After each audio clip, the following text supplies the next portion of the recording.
Friends, நான் தான் உங்கள் ஸ்வாதி. நான் ஸ்வாதி ஆர்கானிக் ஃபார்ம்லேருந்து நான் ஸ்வாதி பேசுகிறேன். இப்போ நம்ம நாட்டுக்கோழியை பற்றி பார்க்க போகிறோம். நாட்டுக்கோழியோட காது என்ன கலரில் இருக்கோ அதான் முட்டையோட ஓடும் இருக்கும். இதான் இங்கே பாருங்க.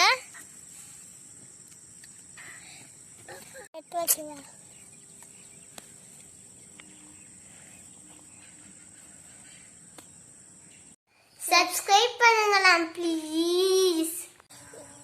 இப்ப இந்த நாட்டுக்கோழி முட்டையில இது இருக்குல்ல, உள்ள மஞ்சள் கழுவி, அந்த மஞ்சள் கழுவி அது டார்க்காவும் இருக்கும் லைட்டாவும் இருக்கும். இந்த முட்டையில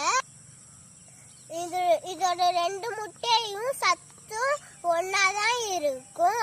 2 வயசுக்கு சின்ன குழந்தைங்க பெரிய குழந்தைங்கன்னா சின்ன குழந்தைங்களுக்கு 1 தரலாம், பெரிய குழந்தைக்கு 2 3 கொடுக்கலாம். அவங்க எல்லாருமே ஸ்ட்ரென்த்தாகவும் இருப்பாங்க, நல்லா ஹெல்த்தியாகவும் இருப்பாங்க. என் வீடியோ உங்களுக்கு பிடிச்சிருந்தா லைக் பண்ணுங்க, ஷேர் பண்ணுங்க, சப்ஸ்கிரைப் பண்ணுங்க. தேங்க்யூ. சப்ஸ்கிரைப் பண்ணுங்களாம் ப்ளீஸ்.